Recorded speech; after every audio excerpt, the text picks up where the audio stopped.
Welcome to The Unfiltered Athlete. I'm Mike Bourne and I'm here to talk about all things sport and fitness related, aiming to give valuable insights, experience and knowledge from as many athletes and their given sports as possible.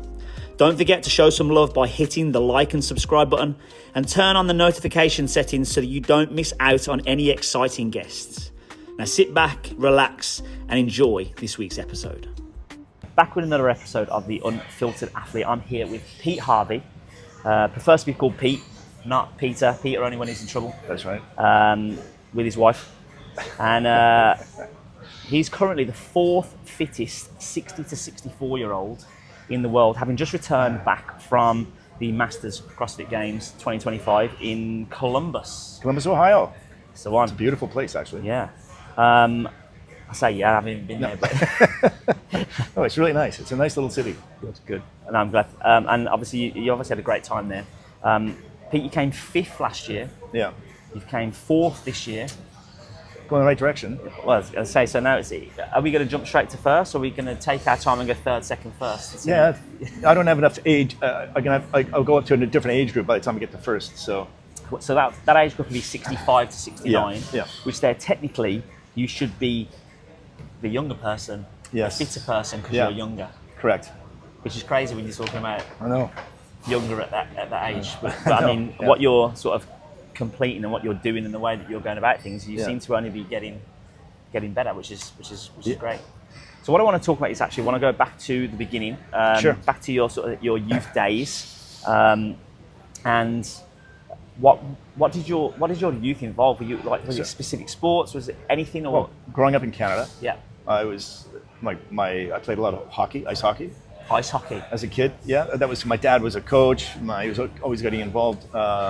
My older brother played. I played. My two younger brothers played. My sister didn't play hockey, but we were a hockey team, hockey family. You either ski or you play hockey. Okay. It was much easier and cheaper when we had 5 kids to play hockey. So we played a lot of hockey. Then I got into rugby in high school. I played a little bit of American football stuff, like everybody does in high school. I didn't really like it. Rugby was fantastic because you get to run. You're on the pitch the whole game. Yeah. Run around, knock people over. I played club rugby in Montreal and then in Toronto when we moved to Toronto, and then a bit at university, and then I continued that. Then when I moved, when I moved to Singapore, I played for a club there as well. Okay. Till 2000 maybe 2002. I can't remember exactly. But yeah, so always some sort of sport where I'm running around a lot. Yeah. Okay. Knocking people over. That brings me to my first question when it comes to ice hockey. One of the things I like, and it brings me back to an old story of myself. When I was at school, I used to have a PE teacher. He was Canadian. Oh yeah. He was extremely big guy. Yeah. Lovely. Coffee's here. That's what we want, Pete. Get the coffee on board. No kidding. Thank you. Little break.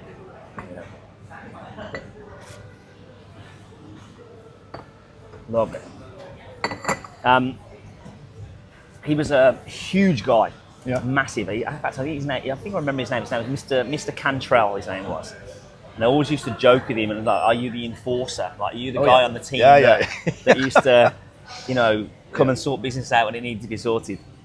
And he was like, "Yeah, I'm the enforcer." And I was like, "Nah, you're not. Just a cheeky, cocky teenager." And I remember once we were joking around, and he ended up basically proving to me that he was by literally grabbing me by the shirt, pulling it up and over my head, dragging me to the floor and pummeling me on the floor. And I was obviously just taken back by it. But you say you like knocking people over. I was like, I'm sure there's a lot of fights that you get into with ice hockey, or were you calm? At that age? I wasn't really calm. I was the chippy guy. Yeah. But I was the guy that I was a defender, defenseman. So part of your job is to get people away from the goalie. Yeah. So you do that either by shoving them out of the way, or hit them with a stick, or poking them, or hitting them with a stick when you're not supposed to.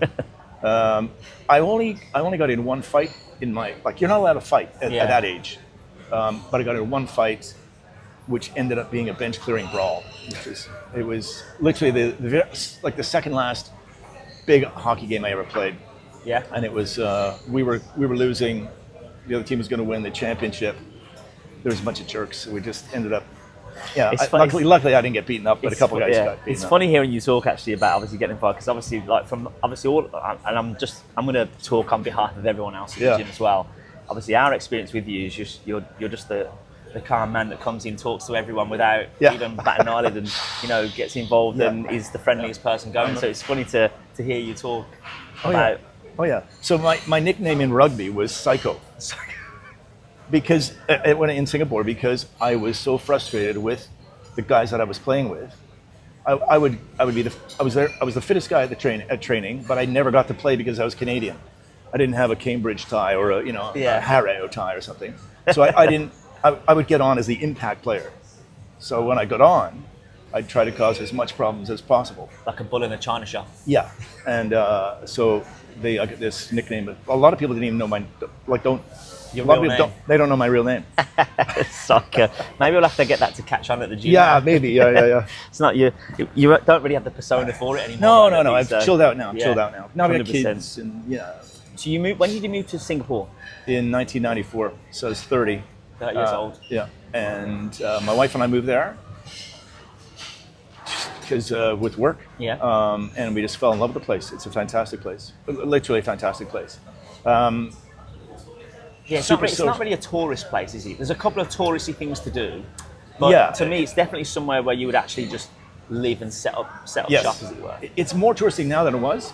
Like there are more things to do now. Yeah. But people come for 2-3 days and then go somewhere else. Yeah. But it was a fantastic place. It's sort of like Dubai in a way. You sort of find your gang really quickly, your friends really quickly, because you're there by yourselves. You don't have family, so your friends become your family. So we immediately slotted in. My wife found some great friends through riding. Through rugby, and we just sort of off we went. And then we had 3 kids there and lived there for 30 years actually. So you were continuing to play rugby while you were there? Yeah, for the first 6-7 years, I guess. Yeah. And then, so when you stopped playing rugby, is that when you found CrossFit, or were you just in the gym, or just gym? I did Spartan races. I used to run a lot. Yeah. Spartan races. I did a triathlon, like a 70.3. I just always try to stay fit, just because that's part of my day. I would run home from work rather than take a taxi, because it's like 6K, and I knew if I could have a 6K run instead of sitting in a taxi for 45 minutes. That's sort of the way I would process things. It's a different way to think about things, for sure. So I guess you don't. It's hard. You can't. I know that Singapore's quite humid sometimes, isn't it? Yeah.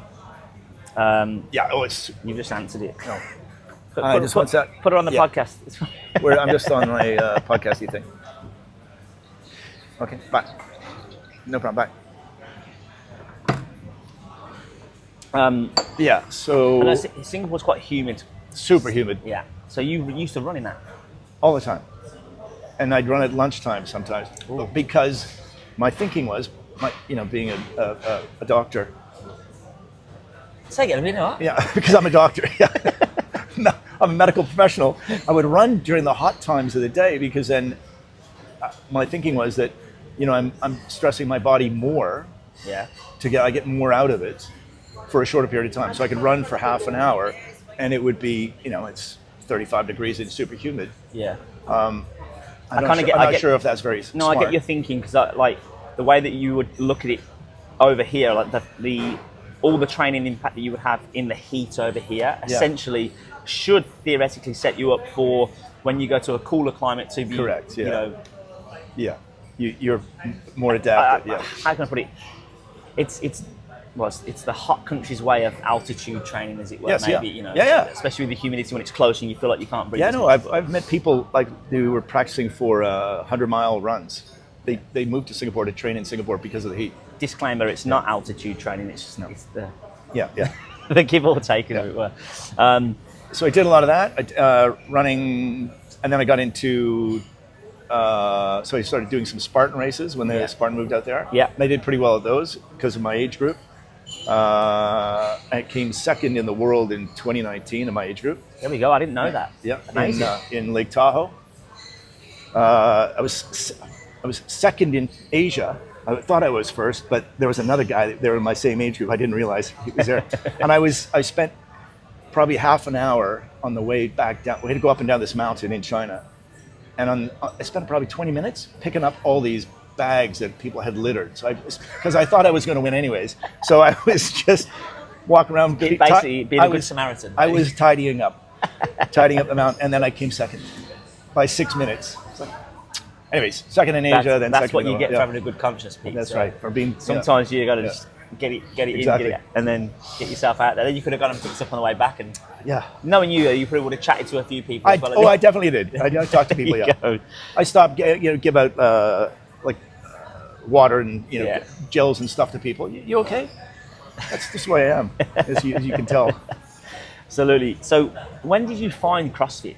In 2022, during end of 2021, COVID in Singapore had shut down all the big box gyms. They were shut down a while, didn't it? Your lockdown lasted quite a long way time. Long. Yeah, way too long. So there was a gym near, not too far from our house. Yeah. And when I'd be mountain biking, I'd ride past it on the way home. And a couple of times I stopped and had a look in, thought, what's going on in there? But then I realized, like everywhere else, you had to wear masks and do things to be in a social environment. In this gym, they weren't wearing masks. So I asked, what's going on? Because they didn't have walls, it was considered an outdoor space. Clever. Loophole. A loophole. So then, okay. So then I went for my introduction sort of day. This is kind of cool. People swinging from the rafters. What was the gym called? We Are One, WAO. In Singapore. I think it now stands for We Are Old. Yeah. But and it's just like a lot of places, all CrossFit boxes, you find your community, find your gang kind of thing, and it was really fun. You sort of find the time that works for you, and you gel with those people, and I just fell in love with it because it was hard. Yeah. You get really hot and sweaty. A new challenge. And it's a new challenge. Yeah, you're learning new things. So. That was, I think, October, November 2021, and then I guess 22 is the first time I did the Open. And did you qualify? No. I couldn't do any double unders or anything. I couldn't do anything. 2023, I came 12th in the semis and stuff, but it only took 10. It only took 10.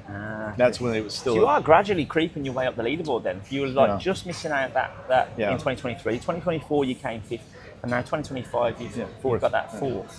You had obviously some good events this year as well. A couple of first place, a couple of seconds. Double unders. Yeah, double unders. Which is shocking. No, but we've seen you training for them. We've seen you preparing for them. So it's not necessarily a shock because you put the work in. So what was the when you came 12th in 2023? Was that the kick that you sort of needed to be like, right, I want to continue this and make it? Or, was there a part of you that was just like, just missed out again? No, it was a big incentivizer for me, because I thought, I'm literally 2 spots away. I was hoping to maybe get a backfill, but that didn't happen. And then, obviously, the next year, went up to 20, so I thought, okay, here we go. So at least I've got a decent shot. Yeah, didn't you? I think you qualified the first year like 12th or something, wasn't it? Or something? Yeah. And then you ended up, that's right. Yeah. 12th, and you came 5th, and then this year you qualified 7th and came 4th. So yeah, I mean, again, you're showcasing your improvement, showcasing the hard work that you're putting in. Yeah, I think for sure. This year, I think I was the fittest person there, but I just don't have some of the technical abilities of some of the other guys. So probably more the gymnastic capacity. Yeah, so something was the longer workouts I did really well at. So we all know you as someone that sort of grinds out workouts and just keeps going and gets his head down moving. But yeah, for sure, we know it's the technical aspect maybe. Maybe that's why you're so surprised at the double under workout that you did so well. But for sure, I know that you're disappointed, even though you shouldn't be. I know that you actually at one point said to a couple of people that I feel like I let people down. And then, having now come back and spoken to us all, and do you still feel like that? Or? No, not at all. No, it's, everybody's been fantastic. Yeah. But yeah, it's just because I was first. Yeah. And it was a long weekend, wasn't it? And I think that obviously we were all watching. Obviously, I know that you knew that the second to last event was going to be probably your worst. Yes. Because you knew it had the ring muscle ups in. Right. And do you think in that workout that the pressure of the event got to you, or do you just think it was general fatigue, which is why you couldn't do the muscle ups? Oh, the muscle ups. No, I don't think it was fatigue. It was literally, it was more like a technical thing. Well, it was fatigue. There was going to be fatigue for sure. But in the warm up, I got 5 or 6 of them. Yeah. Tim told me, "Okay, stop, no more. Yeah, just save yourself." Yeah. I don't know if it was fatigue because I had to. So it was just a little bit further to jump. Yeah, you lose this sort of bit of momentum, and of course I also had in my head that I can't do these things. Yeah. So mentally, I maybe had given up. Yeah. Kind of. Whereas, if I had there was a guy a couple down from me, a shorter guy named Sesk, who was doing doubles and triples in warm up. I thought I thought he could possibly win this event. Yeah. He didn't. He only got 2 in the actual event. For whatever reason, but it was screwing with a bunch of people's heads. There was 4 or 5 of us standing there, like looking around, what's going on. But in my head, I had thinking about it afterwards. If I'd gone in with a more positive attitude, I probably could have strung 1 or 2 of them together. Right? Well, I mean, maybe something like setup does make a difference. Oh, this is something that we try to implement into some of our training as well, in the sense of you're not always going to have your favorite bar at a competition. The bars that you come up with are not going to be the same coated. The rings are not going to be the same height. The rings are not going to be the same width apart. Everything's not going to be perfect. So sometimes it's good during training to not go and pick your favorite bar, or not go and pick your favorite position, and get used to jumping up and dealing with the conditions there and then. Because if it comes up in a workout, in a competition, you don't get that second chance. That's true. So I think maybe that's something that you can take forward now, of actually, I'm going to practice my ring muscle ups this year on low rings, on high rings, one where I have to jump more, maybe one where I have to use it. And you just then get used to these different sort of scenarios that you are then able to deal with, because you've been putting yourself in those positions. Yeah, that makes sense. Yeah, and you're totally right. You can't go in with a pampered idea like, oh, this doesn't work for me. Yeah. So I know that, for me, if I'm going to compete, I always have 2 different sets of grips in my bag. All right. Yeah. I've got a pair that are more of the rubbery. Yeah. I've got frog grips. Yeah. That I know will work on certain bars, and then there's other bars that they probably won't work on as much because maybe there's too much chalk. Yeah. So then I've got a different pair of grips that I can chalk. Yeah. I did come up against that. Yeah. I always. It's like being prepared for that, and obviously a prime example of that is at the games this year, Colton Mertens with his double unders. Yeah. The crossover double unders. Obviously his rope broke, and then he didn't have a spare rope, and it ended up having to use a rope that wasn't his, that probably wasn't the right height. It was completely.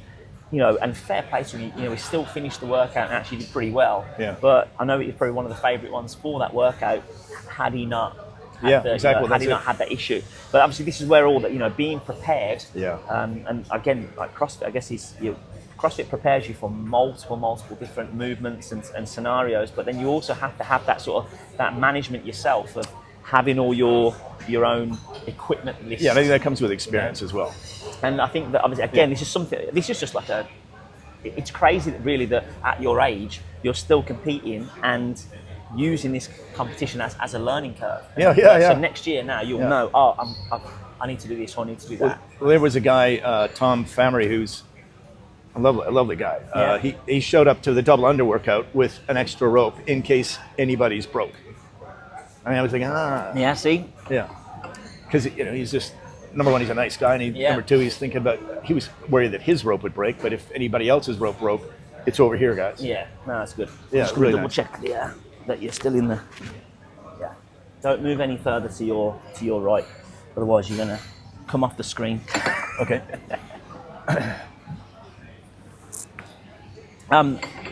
So let's go now to the last event. Yeah. All right. So obviously the last event.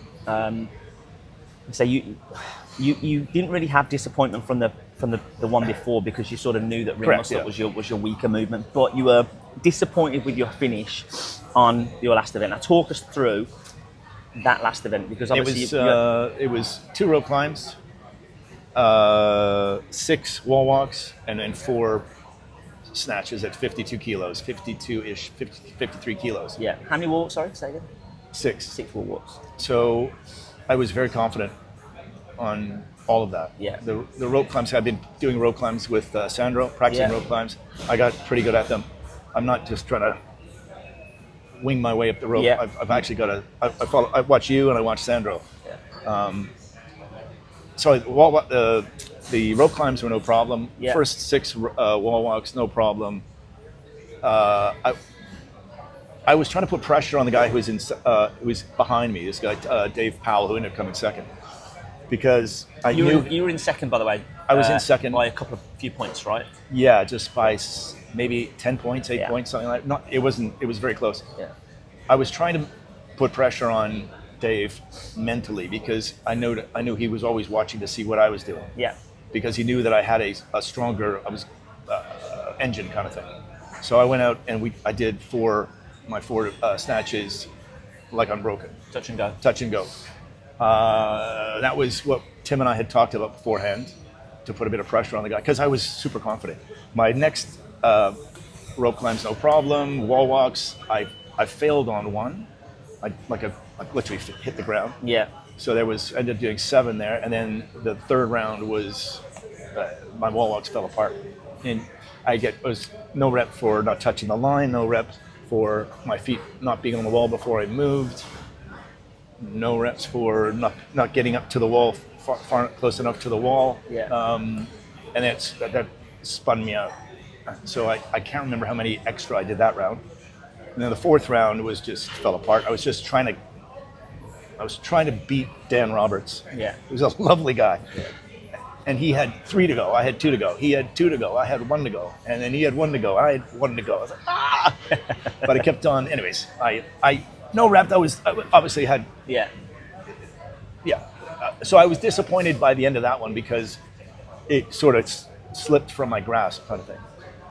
Do you think that was due to frustration? Again, like the experience of then trying to do too much too soon and not allowing yourself to calm down? Because I think in that scenario, that's where the experience comes in of like, right, I've just got a no rep, breathe, let's think about what I'm doing. Yeah. And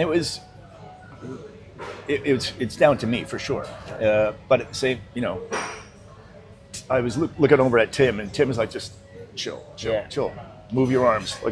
So that's I in the 4th round, I was just trying to move my arms around. I got up and walked around a little bit, just to get my head back on. Yeah. To finish a couple more, but it was obviously fatigue set in for everybody. But had I been able to do the 3rd round a little bit quicker, then obviously the 4th round I wouldn't have been as fatigued. But that comes down to there's many things to look at with those kind of workouts like these. Was it 4 rounds for time? Was it? 4 rounds for time. So, I mean, when you look at those workouts, obviously you wanted to put pressure on that. Obviously now in hindsight you can look back and go, I probably didn't need to do that. Everyone's going to fatigue anyway. Yeah. And me going out too fast probably fatigued me too quickly, which then put pressure on me performing well in the 3rd and 4th round as a whole. And obviously when frustration sets in and when panic sets in, there was a bit of panic for sure. Yeah. And it's funny. It's not like it's a weird way. It's not panic because it's probably panic because you're competitive and you're like just trying to move too fast for what your brain is processing. Yeah. Because you just want to do so well. Whereas sometimes in those situations, it's better just to take a deep breath and then just focus on just moving consistently and moving efficiently as opposed to speed. Yeah. And again, I guess that's a learning curve for you now to take next year. Of, right, I know I don't need to move too fast. Sometimes fast obviously causes no reps, and sort of slow is smooth, as it were. Yeah. And in that kind of workout, especially, I mean, six reps at a time, going through that workout, you have to remember as well. There's a lot of fatigue on the upper body with the rope climbs. Everything's tense and tight with it pulling up the rope. Obviously, you want to try and use your legs as much as possible. But then same thing with the snatch. The snatch there's the pull and the punch and the weight overhead. Yeah. So that upper body's taken a lot. Your shoulders are pretty blown up. There's a lot of blood flow through there. Yeah. And obviously then those wall walks 6 at a time is a lot. 24 wall walks. Yeah, it was. And you know, I hate to say this, but 24 wall walks for guys of your age is a lot. Like, it is. I did 25 the other day, no problem. But that's, you know what I mean? And again, mean, the pressure of the competition as well, like the adrenaline, because sometimes, you know, sometimes you can get overhyped. You know, you can have that absolute, you know, big high adrenaline and that's burst, where, and then there's a big dump, you know, big adrenaline dump where you're like, well, that's it. And that's where, in a way, like that, because I went there alone, the first couple events I was by myself, which was really kind of nice, actually, because there was no pressure of, I mean, the first one was just a 5K run. Yeah. You don't need coaching for that. You just mentally think, stick to your pace, stick to the pace, stick to the, try to. My idea was stay with the leaders. I know that Sandro was talking to you back and forth. Oh no, absolutely, I was messaging with him constantly, but having somebody standing there going, last minute saying this or last minute, I didn't, you know, again at my age, I typically don't need that kind of thing, but I would imagine, you know, I guess on the last day, I should have taken more advice, but. Yeah, it is what it is, and again, learning experience. And, exactly. And obviously, you came 12th in that workout, which unfortunately dropped you to 4th. Yeah. But again, mate, 4th in the world at you know, Masters 60 to 64 category. It's a huge achievement, having not qualified. And I think, you know, testament to you more so as well for the fact you only started pretty much in 2022 was your first Open. Yeah. You know, and then two Opens later, you're making the games. Yeah. Which is crazy, you know, and CrossFit is, you know, it's big worldwide. There's a lot of competitors, and some of these guys are probably doing CrossFit 10, 15 years longer than you. They have, definitely. And you know, you're still making these leaps and bounds, which is great to see. And I think a lot of guys have been there like 5, 6, 7, 8 times. And obviously, there's people in your category. Let's take Patrick Sprague, for example. His son won the games last year, came 3rd this year, I think it was. He gets to learn from watching him. You know, he will get a lot of experience on how to manage workouts and how to control things, how to pace things from watching his son, because his son is so good. Yeah. So again, like you know, it's not like you have that around you in terms of like, you know, your. I know what you mean. James Sprague's, as it were, to learn from. It's like he can go and watch him train. He can get, you know, all that kind of thing. They literally live like 10 minutes from each other. And you do learn things when you watch people. Like you just said, I watched you and Sandro doing rope climbs. You do learn when you watch people. And obviously to have that someone of that caliber that is your son that you go and support week in, week out, you're gonna pick things up. And it's great that he still competes. He can, like, so Patrick Sprague, the father, got his son into it because he went to the CrossFit Games, I think in 2010 or something, 2011. Yeah. So he's been doing it for that long. Yeah, exactly. So and you're competing in the same category as him. So you're up against people that have got a lot of experience. So again, I think there's so much to take from it and so much to be proud of, man. Obviously, I know we're all proud of you for sure. And obviously, like, so to come off the back of that, what I want to talk about is your preparation, and also one of the things I want to sort of like move into is age. Yeah. And you know how you feel your body has changed over the years, how you feel your training has changed, how you feel your volume has changed. Because I know I can speak for myself and say that I know I competed to a very high level when I was younger, and I was training 6-7 hours a day when I was playing water polo, and it was a lot. But it didn't matter because I was in my 20s and I could just recover like that, no problem. I found that, like, as soon as obviously I started doing a bit more impact work, a lot more weightlifting when I started CrossFit, there's obviously a lot more sort of pressure through the joints and pressure through the muscles because you're sort of doing way more strength work. But I found that as soon as I got past 30, that's where my recovery started dropping slightly. Yeah. And to me, I don't want to like put a downer or anything or be negative, because it's not what I'm saying. I was saying that I've just generally noticed it, that I don't have to do as much volume anymore. Yeah. And that, you know, I'll have a few little niggles here and there that I never used to have when I'm younger. Yeah. And I'm talking to someone that's, you know, in their 60s that's doing this. I'm like, I don't want to even sit here and say it's an excuse, because it's not. But that's why I want to talk to you and see what your experience is as you've got older. And do you struggle to recover? What do you do to recover? And have you got any sort of rituals or traditions that you like, this works for me? And so this sport comes with injury. Yeah. You are pretty much always injured somewhere. Yeah. In this, while doing this silly thing. That's the beauty of CrossFit, isn't it? There's always something to there's focus always on. And something. obviously, if you don't quite have a movement, and you do it, so you do it wrong. my lack of mobility means my shoulders don't work well. It means, I've got a tendonitis here, and I've got Achilles problems. I got a sore left heel that like hurts to touch. And you had that before CrossFit? I've had it. Or No. I think in your Spartan days and that as well, or no. Well, the tendonitis from running, from a lot of running. Fell off my mountain bike loads of times when I was mountain biking during COVID, hitting shoulders and stuff. But you just sort of get through those. But the day-to-day sort of pain of working out all the time, there's just a sort of a general, not a feeling of like ill ease or something. It's just sort of a generally I ache in various spots. But to me, you're used to it. I'm used to it. So after the games, I didn't do anything for 2 weeks. Yeah. And I couldn't sleep sometimes because normally I sleep because I feel physically tired. Yeah. So I wasn't physically tired because I hadn't done anything, and my body was obviously recovering.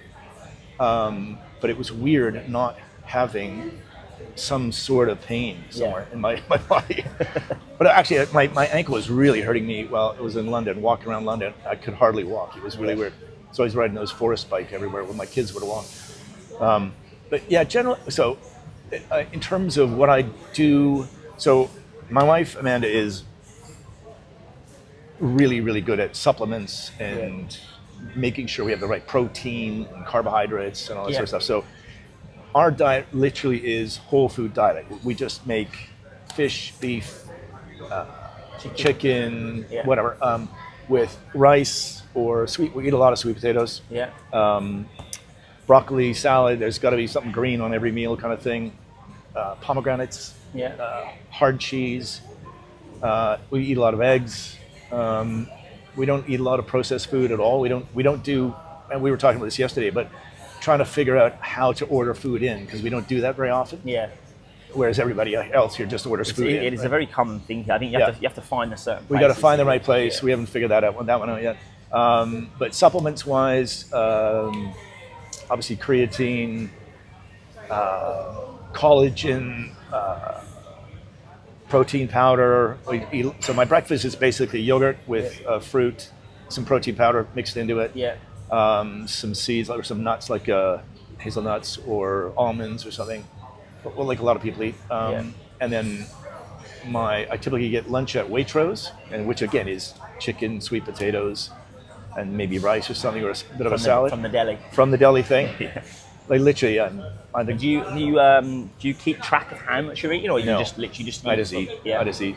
I should probably take more consideration, but I don't know. I never have. Again, if you feel that again, if you're training hard and you feel you need fuel, then you eat. And let's be honest, Pete, I'm not going to lie. If I looked like you when I'm 60. You will. I'll be very happy. You will, buddy. You will, buddy.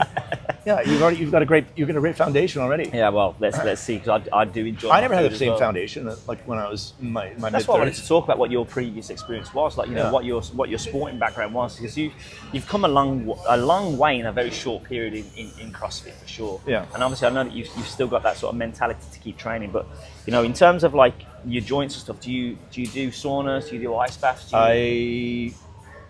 I love a sauna. Yeah. I hate an ice bath. I don't like them. No? But I have done them. I will do them. Yeah. Just when it's like 3 degrees, 4 degrees, I have no interest. See, for me, anything between like 8 to 10 is perfect for me. Yeah, okay. Up around double digits is good. Yeah. But I do enjoy an ice bath. I prefer to do ice baths on like my rest days, or my active recovery days, not on days that I do strength. Because I know there's a lot of research in terms of it can stunt your strength gains at work. And I can understand that. And I like to sometimes if I do an ice bath on a day that it's not a recovery day, it's literally for the mental clarity. Yeah, I find that if I dunk in a cold ice bath, literally for like less than 30 seconds, dunk my head, it wakes me up. Yeah, I feel like it releases those endorphins and that dopamine, and it's sort of like it's like you feel, and I feel like it gets rid of headaches. Yeah. There's so many times where I feel a bit groggy, I've got a headache, and I'm like, you know what, I'm just going to jump in the ice bath, and then 10 minutes after the ice bath, I'm like, oh, I just feel like I've got so much more clarity. You're right. So it's not always a sense of I'm using it for a physical recovery to the body. Sometimes it's more so just a mental thing, and I think that's actually very beneficial as well to the rest of your day. Because then if you're, more focused on your work or more focused on your training, then the likelihood is you're going to get something better out of it. Yeah, that's true. So I think that's why I ask if people use, because I know some people don't like it. I know some people look at the research, but again, you don't always have to use something for the sole purpose of what what it's intended for. And in a way, I sort of fight back against that sort of thing. It's like, well, if everybody else is doing it, I don't need to. Yeah. Nice. But end of last year, I had a friend come in from Singapore 3 days in a row and come to Goliath, and we did cold plunge 3 days in a row. Mm-hmm. So I didn't like it, but every single time when you get out of it, you're like, well, that feels really good. It does, doesn't it? It does. Your head is clearer. You actually feel cool. Yeah, and it's, I think we get the benefit over here because it is so hot outside. If you do a good ice bath and you're actually in there for a few minutes, obviously it gets to the core, cools your body down. You can actually go outside then and get in your car and not be sweating because your body's... that's what. So the whole sauna thing.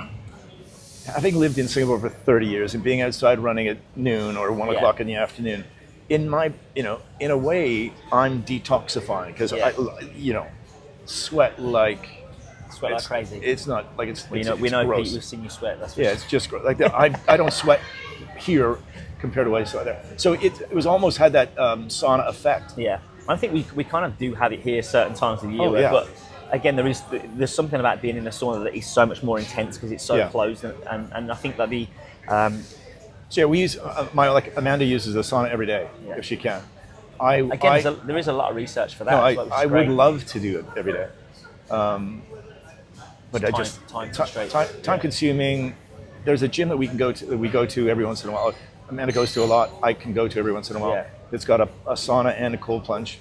I want to go in the cold plunge because who knows who's been in that one. Well, see, that's the thing for me. I love a contrast. So I love doing sauna, ice bath. But I physically can't get out the sauna and get straight in the ice bath because I know I've got to wash the sweat off me first before I get in. So I'll jump in the shower for 30 seconds, swim myself off, and then get in. Yeah. It's just something that... but not everybody does that. Well, they said we've got to enforce it. That's the main thing.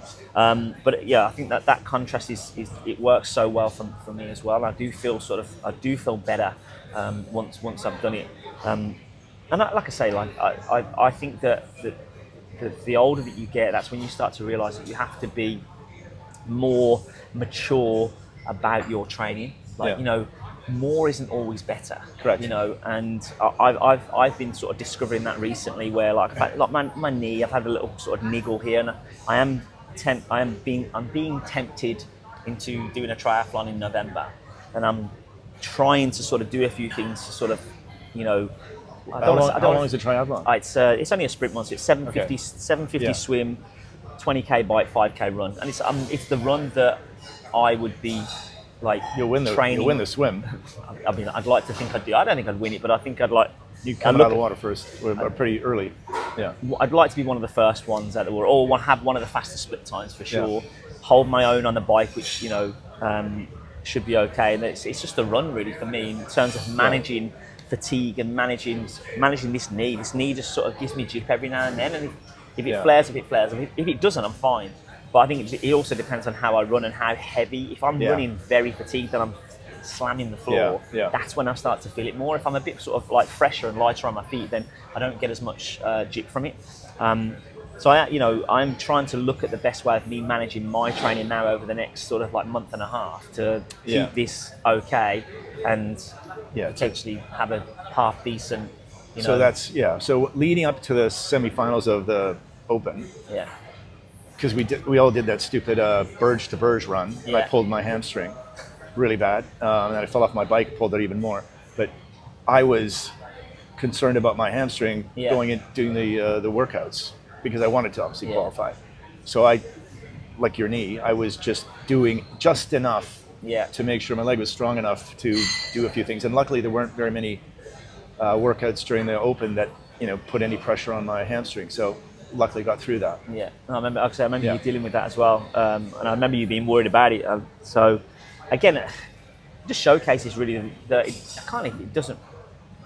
I know it's on an individual basis, and different people will react differently and get over injuries differently. But you kind of prove the fact of you can still get through injuries and can still train hard at at your age, as it were. How are you? 62 or 63? 62. Yeah. 62. So you got 2 more years left in this category. 3 and 4. Yeah. So yeah. There you go. And then so we'll see. I mean, it's hard to. It will be harder to be in the top, top 10, top 5, whatever. Yeah. If you're back end of the age group, yeah, for sure. But again, you're sort of halfway through it now. Yeah. And you're still close to that podium. Yeah. So if you continue to get fit, and like I say, if the workouts line up and there's a lot of workouts in your favor, because it all does depend on programming sometimes as well. And we know that the programming can change year to year and be more biased towards machines, or this next year can be more biased towards weight. So I guess it all depends on the programming. It really does. But that's also why I do love, CrossFit as a whole, because there's just always something. Yeah, you've got to to train for. You've got to be an all-rounder. Yeah. And I do enjoy that. There's obviously things that you shy away from because you're not as good at. But then sometimes you're like, no, I've got to sink my teeth into this and give it a go. Like ring muscle ups. Last time I did it was in 2023 in I think the semi-finals. I remember you doing them. You used the boxes to stand on. Yes. Yeah. And that was. Yeah, that's right. So that was 2024, wasn't it? Yeah, that's 2020. Yeah. Okay, so that's the last time I've done any. Yeah, and because my shoulder hurts so much. I think it is managing those things. So if you've got a shoulder injury, then it's being able to work around it or get the right physio to fix it. But then you have still got to be careful. Yeah, that's right. When you're preparing, that you don't do too much and overdo it, and Well, one of the women in my age group, 60-64, at the games this year, she tore her bicep, popped off while she was doing those. Yeah, she was first or second. Oh wow, brutal! Like super strong lady, and she was walked around her bicep. I think that I think when things like that happen, I would imagine that the organisers will take a look at that and be like, do ring muscle-ups need to be in the field for this age category? Yeah. Do handstand push-ups need to be in? Do handstand walks? All these things. Yeah. Because if they're going to remove certain things, then they're going to have to remove others as well. Because it's also not an event that people want to watch, because you've got five men standing there while 5 men are doing things. Yeah. The 5 men standing there can't do them or don't want to do them. So it's not a great event to watch. So when you are now looking, you're sort of back into training now. I imagine you just sort of getting yourself back in, moving, keeping yourself fit and healthy. Yeah. When's the start now for you to push for next season? Or if you have anything that you want to have you got your eyes set on anything before? Yeah, December. There's the company Legends. The Legends. So the company that runs the age group CrossFit Games, Legends, has a championship in December. And and Sandro's qualified for that. Sandro's qualified for that, so the two we're going to go out for that. Yes, that's great. So that means you will have some support there. Yes. Which is good. And he'll have some support. Exactly. But also what I mean is that you'll actually have someone that is able to be like, right, we can attack this workout like this. This is where your strength lies. This is where your weakness is. So we're going to push this part. And we're going to, So that's great for you, because obviously it means you'll have a bit more sort of idea of how to attack. So I have to tell this story. For me, and we've all been guilty of it at some point, you're known for going out too hot. And the reason, and I'm going to give an example of that. One of the first workouts I ever judged you in was one of the I think it was either the quarterfinals or something like that. And the workout was 3 rounds for time of 50 wall balls and 50 burpee box jump overs. That was horrific, yeah. And I know that you had a lighter ball because of your age, but you went out and you did 50 wall balls unbroken. In fact, you did more than 50 wall because I know Rep John loved them. And I was thinking, he's going to put the ball down now and have a little break because this is a long workout. Yeah.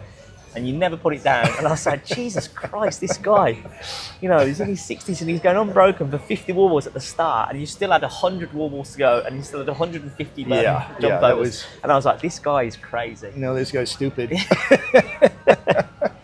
But again, you've probably learned from that now.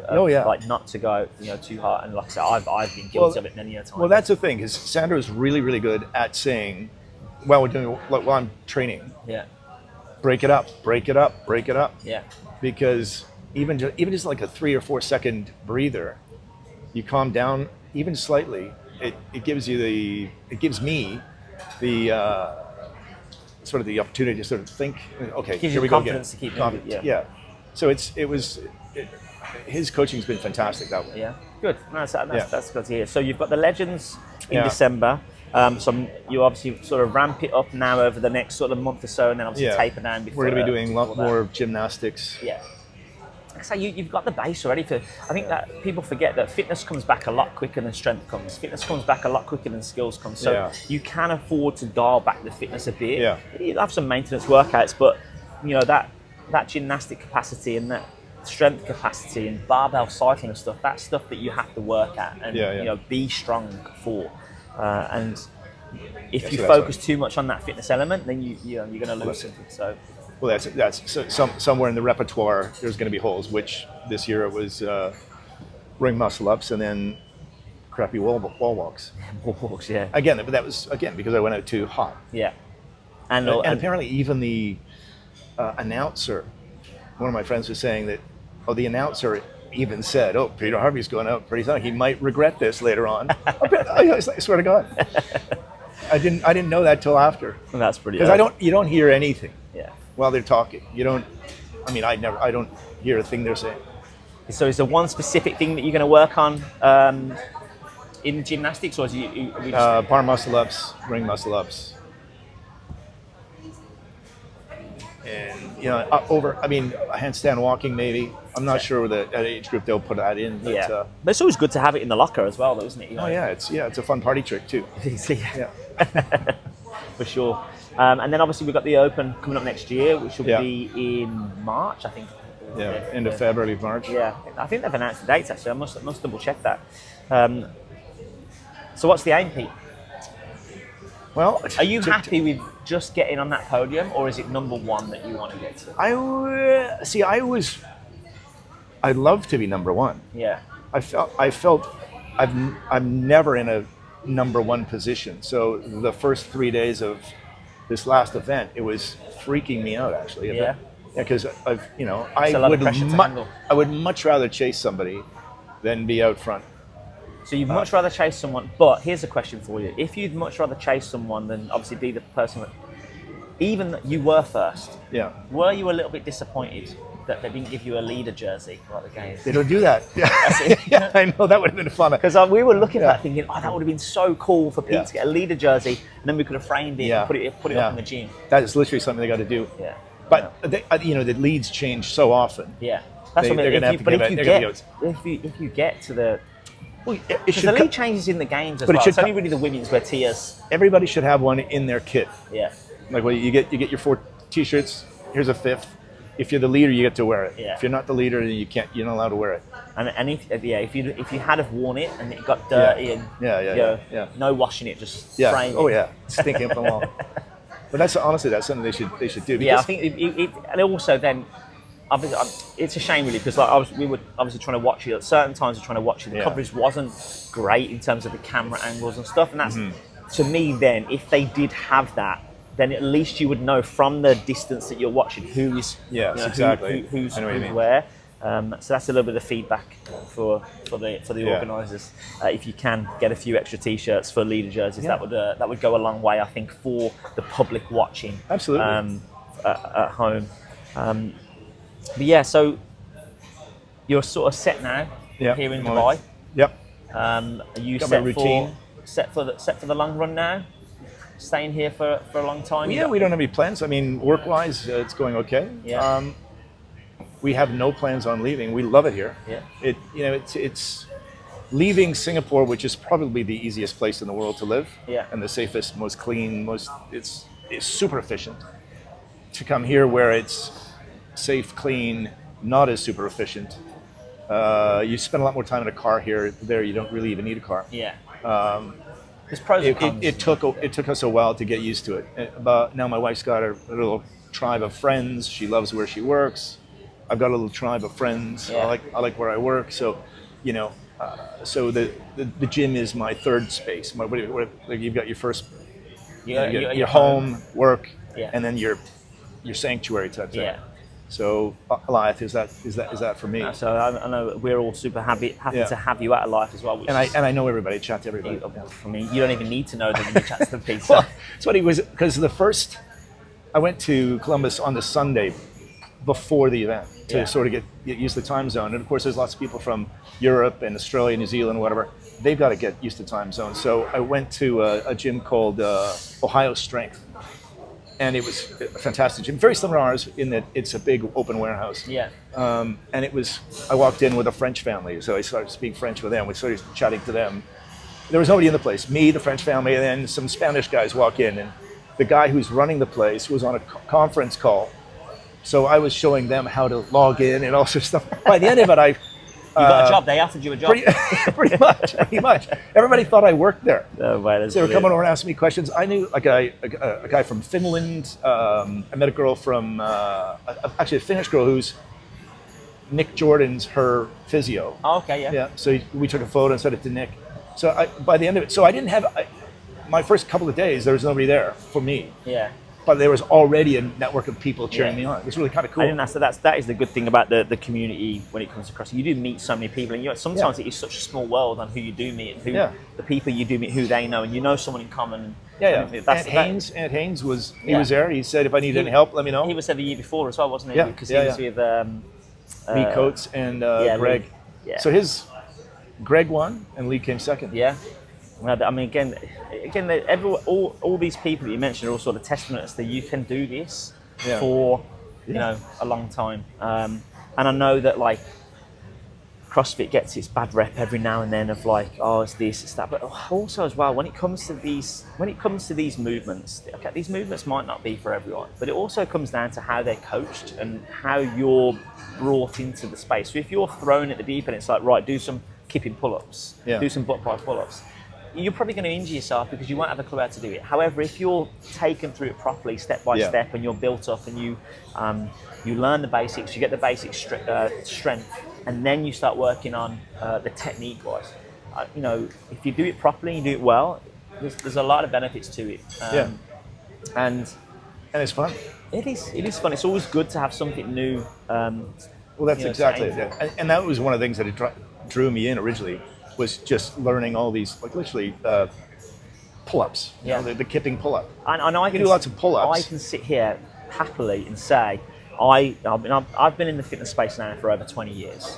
And I remember back in the likes of like 2011, 2012, when I sort of first noticed CrossFit, obviously, and seen it on the screen, on YouTube and was watching and whatnot. Seeing them doing butterfly pull-ups, I can happily say as a PT, I was like, oh, that's not a pull-up. That's not a rep. Look, that's not, But then you actually try and do it, and you're like, oh, it's actually really difficult. Yeah. Because obviously, people forget that you're trying to do it for speed. So obviously, you're trying to be as efficient as you can. And obviously, doing strict pull-ups in a workout that you need to be fast is not going to work. That's not going to. So you have to learn these two things. That's what. It's nothing to do with trying to do a pull-up to be. To cheat or to make it easier. It's because that's part and parcel of what it's a race, know. And learning that technique was really interesting for me when I was, when I got into CrossFit. But I'm happy that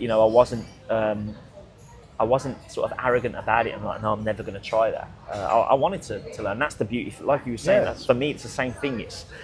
I just like the old, and I feel stupid. The older I get, sat next to you. I just want to keep seeing if I can get fitter and if I can get stronger. And it's not even necessarily about competing for me. It's just essentially competing with myself, as it were. And I know that I'm going to go through phases of not being as strong because I've got a little niggle here, a little niggle there, and I focus on something else. But that's the beauty of it. There is always something to focus on if you have got an injury. Yeah, or you just... where I am in life now, I'm not going to go for PBs on back squats. Yeah. That'll screw up my back for weeks, or might do a knee. So I want to stay strong. I would like to, and I am getting stronger at things, but it's not. But slightly. I'm not going up 20 kilos. I'm going up 5. Yeah. But again, It's sort of like a progressive overload thing. You don't need to jump up 20 kilos. You know, even if you're, it could be that your old 1RM becomes your 3RM, for example. I'm not saying it, but that's right. Then you don't even have to test your 1RM, because you're not, well, if I can do 3 at this, then like the likelihood is I'm going to be able to do more at 1. But I agree, in terms of like the older you get, you're not, unless it comes up in the competition, to max out for that single rep can become dangerous as you're older, because again, like your body has taken so much over the years, and sometimes it's not going to hold up as well as someone that is young. It takes a lot longer to bounce back from an injury. Exactly, yeah. So it does take, they say that it takes a week per decade, so it takes me 6 weeks to get back. Yeah. But my Garmin app tells me I'm only 36. There you go. I'm younger than you. Younger than me. I think one thing that I sort of wanted to wrap it up was I wanted to get your, not necessarily a quote, but obviously there's a lot of people now that are younger than you that watch what you do.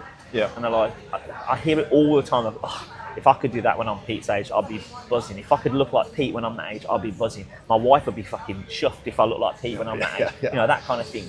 So what would your message be to anyone that is younger, and not younger, what is your message overall about how you would approach training and how you would approach life, as it were?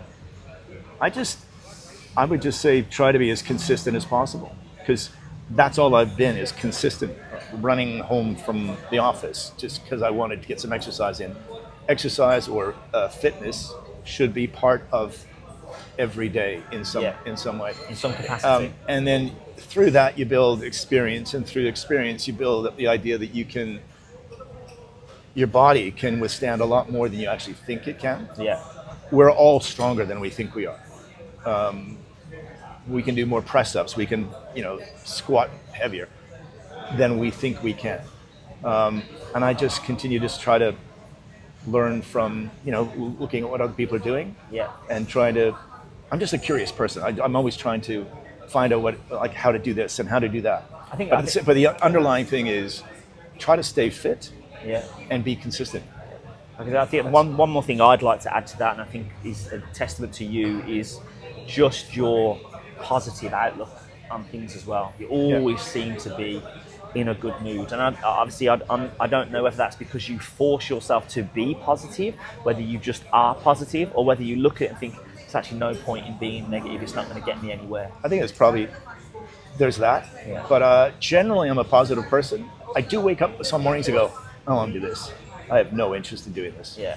But then I get into the gym, or Alliath or WOW or whatever it was, or even one of the big box gyms back in Singapore, like Pure Fitness or something.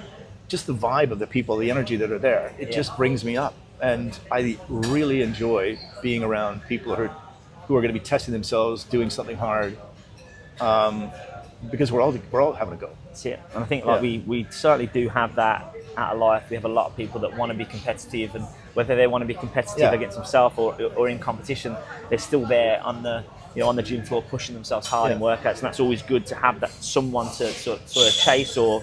Oh, absolutely. You look across and there's Steve. I got to keep up with Steve, and then Steve's looking at me. I got to keep up with Pete. And at the end, we're like, how'd you do? Yeah, friendly competition for sure. Yeah. And I think obviously, I'm really looking forward to seeing you compete at the Legends, and obviously, I'm very excited to see what you're capable of doing next year at the Games. Obviously, and we'll all be there to support you through. And obviously, thanks for sitting down and chatting with me. Thank you. Giving your story. Hopefully someone will take something from it and implement it into their day-to-day. Let's hope. All the best, Pete. Thanks, Thank you very much. Thanks, Mike.